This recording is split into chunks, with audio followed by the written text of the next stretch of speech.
kahapon tinalakay natin yung ipinahayag ni Raffy Tulfo sa kanyang programa na meron ng resulta, may partial result na yung ginawang DNA examination dito kay Jovelyn Galieno doon sa bungo at sa Kalansay, na alam naman natin na ito ay nagkaroon na rin ng resulta sa sa PNP. So dahil nga yung mga tao, yung pamilya ay may pagdududa na baka hindi ito si Jovelyn, itong Kalansay na to, ay hiningi nila ang tulong ng NBI.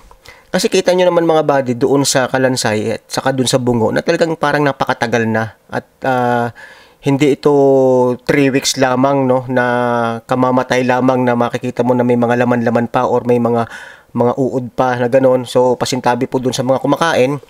Okay, so after ating na tinalakay kahapon, nagkaroon lang tayo ng isang maikling video para may update kayo.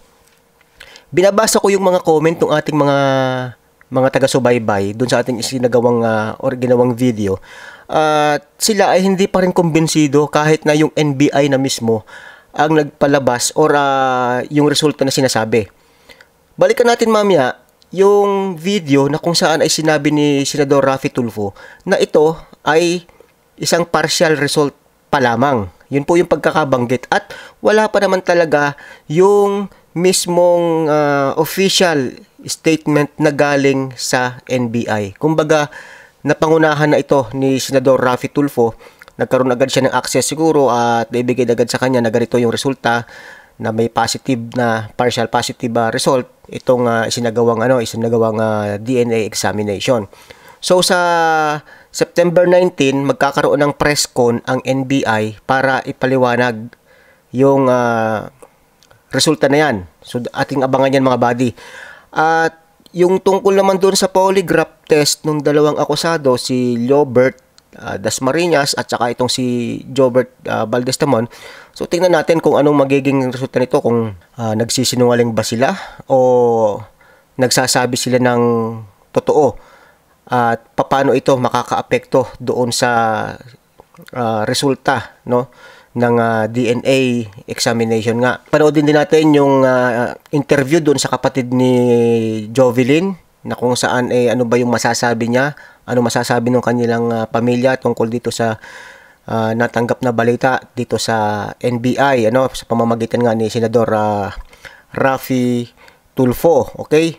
So next mga buddy, yung mga isinagawang investigasyon ng NBI, ito po, panoodin po niyo itong balita na to para na po malaman natin kung ano na bang update. Isinumiti na ng NBI sa City Prosecutor's Office ang kanilang supplementary investigation report hinggil sa Jovelyn Galieno case kaninang umaga. Ito ay kasunod ng mga isinagawang investigasyon ng NBI hinggil sa pagpatay sa dalaga. Ayon kay NBI Special Investigator 3 Cedrica Abay, tinanggap ng piskalya ang report sa Jovelyn case bilang suporta sa kasong isinampa ng PNP sa mga akusado. Pina-receive na natin yung ating investigation report. Tinanggap lang nila as part ng kaso na pinay sa kanila ng PNP. Sa pagtungo ng NBI sa City Prosecutor's Office ay naroon din ang pamilya Galieno. Matatandaan nitong Miyerkules nang kinumpirma ng NBI Palawan na dumating ang resulta ng DNA test sa Bungo at Kalansay kung saan sinundan ang pagsisimula ng proseso sa polygraph test ang mga suspect. Okay, so yan po. Ngayon, titingnan natin mga buddy kung dito sa isinumiting ito na investigation report ng NBI ay may mga karagdagang tao pa ang madadamay bukod dito sa mga suspect, kasi yun naman ang balita dati na may mga iniimbestigahan din sila ng mga ilang tao. At ito pa rin yung gusto kong idagdag tungkol doon sa mga inilabas ni Mr. Tommy Abile na kung saan ay meron daw di umano na nag-report sa kanya o informant na isang pulis din na pinapatotohanan na itong Kalansay na ito ay galing sa Panakan Cemetery sa may Nara, Palawan, at ito daw ay isinilid sa sako at ibinyahe sa scooter, then inilipat sa isang sasakyan at dinala nga doon sa may barangay Santa Lourdes. So tingnan natin kung ito ba ay kasama sa mga iniimbestigahan ng NBI at gaano ito katotoo. Abangan po natin yan kasi alam nyo, hindi ko rin lubos maisip nga na yung ganong kalansay ganun na lamang kabilis matuyo after 18 days. So hindi kaya mga buddy na posible talaga na itong kalansay na ito ay kay Jovelyn, pero nung dinala doon sa area na yon, ito pwede rin mangyari, baka ginamitan na ng chemical para matanggal lahat at malinis itong mga buto na to bago inilagay nila doon sa area na yan. Posible din naman na buhay talaga si Jovelyn. Kung napanood niyo yung latest na komentaryo nitong si Mr. Tommy Abile, ayon sa kanyang source, itong si Jovelyn at saka may kasama pang ilang babae daw ay nakalagay doon sa isang safe house. So hindi natin alam kung ito ba talagang katotohanan o inililigaw lamang ng source nitong si Mr. Tommy Abile. Siya, hindi natin malaman hindi basta-basta to maraming tao ang dawit ang pangalan dito, kagaya nitong sina Major Manalo, itong sina Ligad. So tumanggi itong si Richard Ligad tsaka itong si Major Manalo sa polygraph test na suggestion nitong si Mr. Raffy Tulfo ni Senador. So hindi natin sila masisisi kasi karapatan nila yon, at lalo pa nga ngayon na may partial result na itong sa NBI at sinabi na positive, ano pang rason bakit sila sasawsaw dito, no? Mapera na lamang talaga na may mga ebidensya na magtuturo sa kanilang pangalan talaga, yung mga ebidensya na nandyan na sa ating harapan. Okay, so ito po naman ang nabanggit ni Mr. Raffy Tulfo sa kanyang video dito sa Wanted sa radyo. Ito pinalabas natin kahapon, pero panoodin uli natin para kay Mr. Tulfo na mismong bibig manggaling yung sinasabi na partial positive result. Double check, triple check to ensure na yung ginagawa ng DNA testing ay talagang tumpak. Tumpak na po. Kaya lang sa reporting, they have to come up with very good extensive reporting para ma-justify, masabi kung bakit, how did they came up with that kind of report at bakit kung ano may resulta na yun ay nagkaganon. Ito na po. Ang resulta po ng NBI, doon po sa ginawang pagtetesting nila, doon sa natagpuan po dyan sa puerto na sinasabi ay kay Jovelyn, na sinabi po ng PNP ay positive kay Jovelyn, ito po, sa NBI, ang sabi po, partial, the result ay, unfortunately po, nakakalungkot, positive po kay Jovelyn. Yun po. So, partial, tapos positive yung result. So, ibig sabihin, pag sinabi nating partial, hindi pa yan yung talagang buong hindi pa yan yung buong resulta. So, paano naging partial kaya? So, ang kinuhanan lang ba ng DNA sample itong ina ni Jovelyn or baka yung ama? Pero ang alam ko, stepfather yun So, hindi natin alam kung bakit partial. Kaya nga, abangan natin itong paliwanag ng NBI sa Lunes, September 19, upang sa ganun ay mas maunawaan natin ito. NBI at soon ipapile na siya sa fiscal, matatapos na yung kaso. Ano yung pakiramdam mo para kay mama mo, para sa pamilya ninyo? Yun naman po kasi yung namin as long as makuha po yung justice. Ngayon po ay palapit na tayo ng palapit sa katotohanan.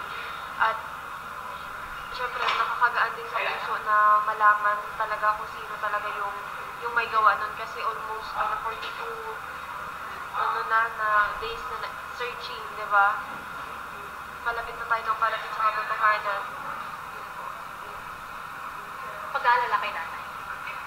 Yun po, nag-aalala ako kay mama para sa kanya. Kasi ako alam ko naman sa sarili ko na kaya ko, pero siya bilang isang nanay, hindi naman natin pwedeng yun. Kaya bilang isang anak niya na rin, comfort na lang sa kanya. Tanggap din nila yung resulta ng NBI examination na yan sa DNA. Wala tayong magagawa, no? Pero bagamat natatanggap na ng pamilya ni Jovelyn itong nangyari,